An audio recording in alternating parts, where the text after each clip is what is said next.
Shadetree Garage, and today I won't do a review. I'm not going to be talking about any project I'm working on. This is a discussion about a phenomenon that affects you, it affects me, it affects my entire family. Comedian George Carlin in the 70s did a really funny routine about stuff. As Americans, we collect stuff because we have to have houses to store our stuff in.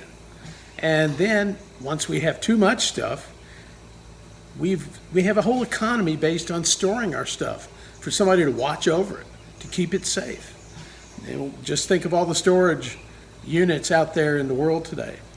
We have lots of stuff, and that's part of what our economy is based on, right? All right, now, Carlin also said when something is missing, you're missing your other shoe, your other dress shoe, he postulated that that shoe is no longer physically in your house or wherever you had it. It has been transported elsewhere in the universe to what I call the universal pile of stuff. It's where everything that's lost winds up. Now, when you find it, and if you find it, you just didn't look in the right, it's not just looking in the correct spot to find something. It has to rematerialize, retransport back to your house. And there it is. Now, Jim's corollary to Carlin's rule of stuff and the disappearance and reappearance, my corollary goes as such.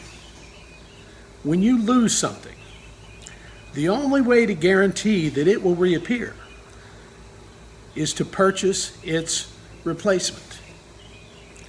And this is a universal law, and I will tell you it works in 99.9% of cases.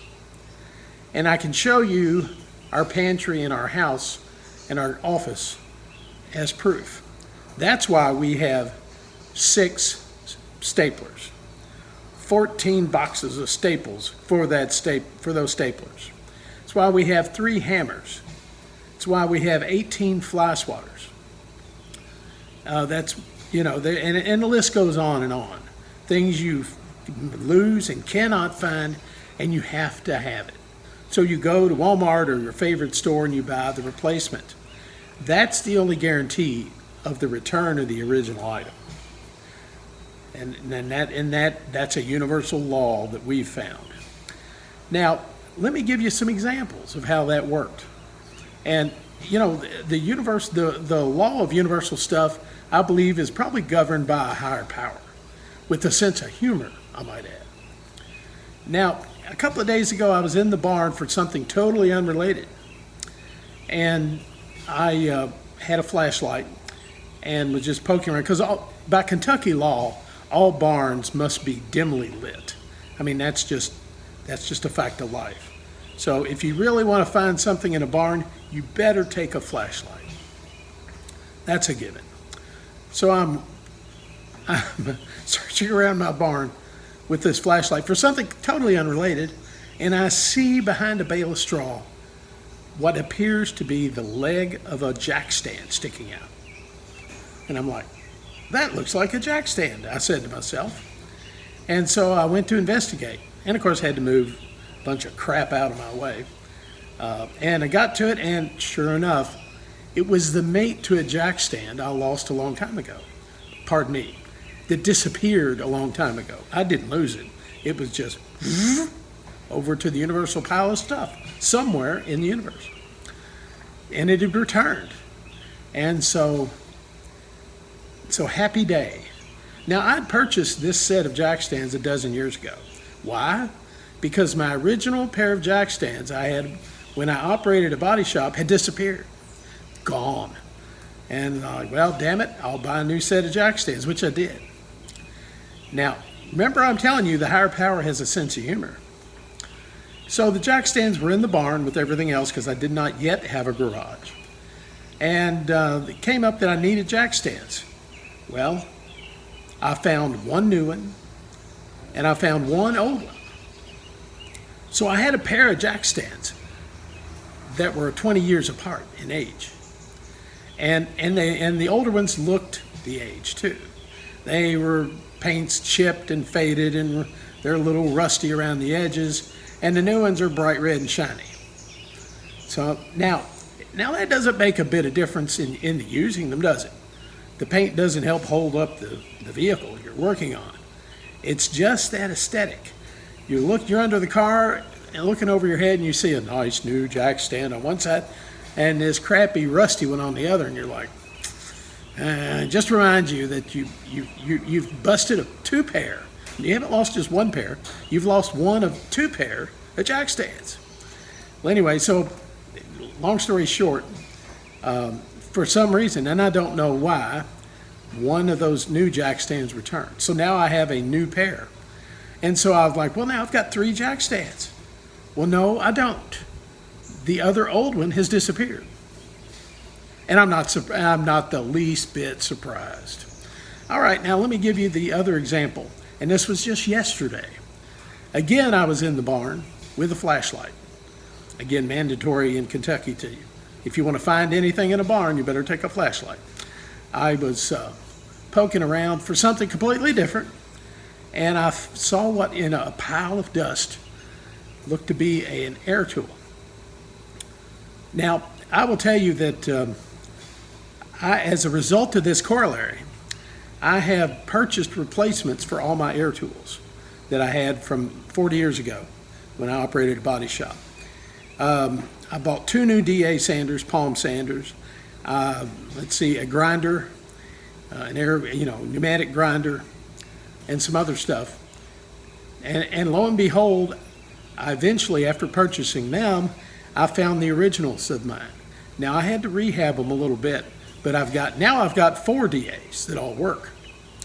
And so I'm well equipped with sanding material. I'm well equipped with sanding machines.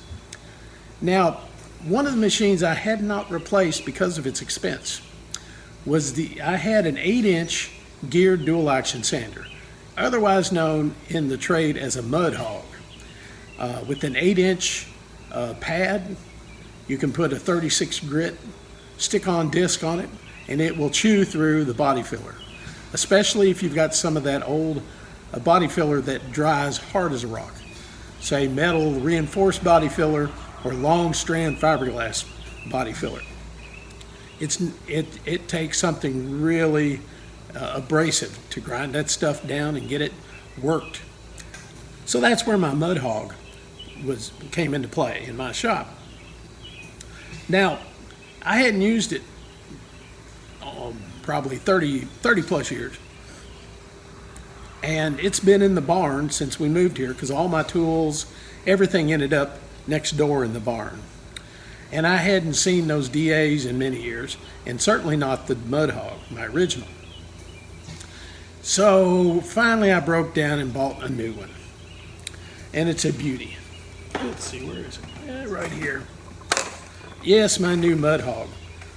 8-inch pad, brand new, beautiful device. Already got the fittings on it. It's ready to rock and roll, and I've got discs over here to put on it. Yesterday, in that pile of dust, look what I find. My original mud hog. And of course, dust just fell all over me. It's in, the pad still turns freely. And the valve, it still seems to operate. Now, as proof of its length of time it's been in the barn, out of sight, I don't know if you can see that or not, the 1/4-inch air fitting is stuffed with mud dauber nest. And that's another fact of life here in Kentucky.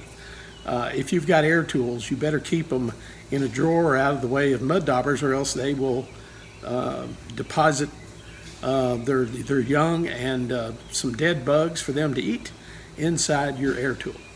So anyway, finding that mud hog reminded me of Jim's corollary to Carlin's law of lost stuff.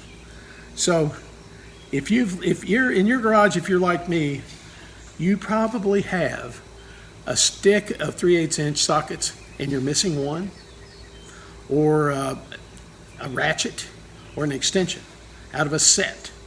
You know, they package these tools in these beautiful packages with, a holder for them. I've got a set of drill bits, clear plastic container, beautiful. DeWalt does a great job packaging, but none of these are complete. I've lost, nope, I didn't lose. A drill bit from every set has disappeared to the pile of lost stuff.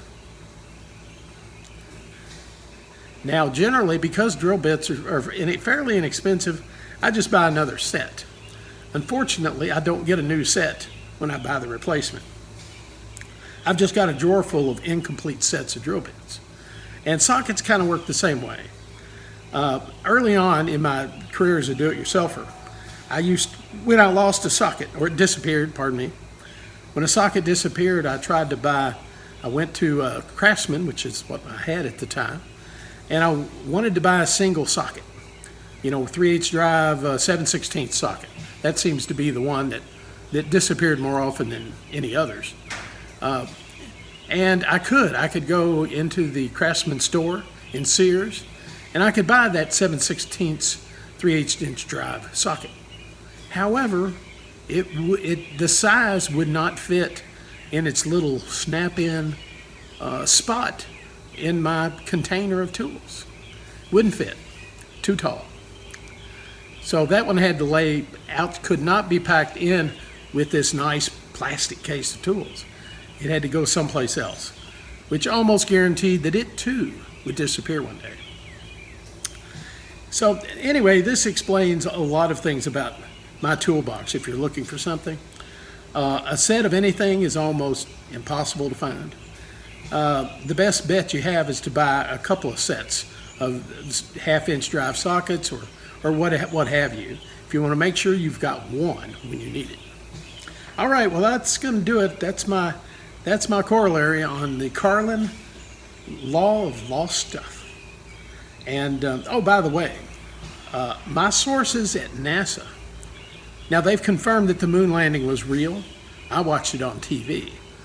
But in addition to that, they also tell me that the Hubble Space Telescope, its original purpose, it's top secret now, don't tell anybody, the original purpose of the Hubble telescope was to locate the lost pile of stuff out there in the universe. That's what I heard. Saw it on the internet. It's got to be true. All right, enough nonsense for me. It is hot out here in the Shadetree garage. I'm out of here. I'm going inside to cool off, get something cold to drink. I hope you do the same. Enjoy the week with beautiful weather here again in Kentucky, and I'm going to stay out of the barn until it cools off and look for more tools. Anyway, have a great week. Be sure to, if you like this video, please give me a thumbs up, leave a comment down below, or subscribe to the channel, and you never know what you're going to find here in the Shadetree garage.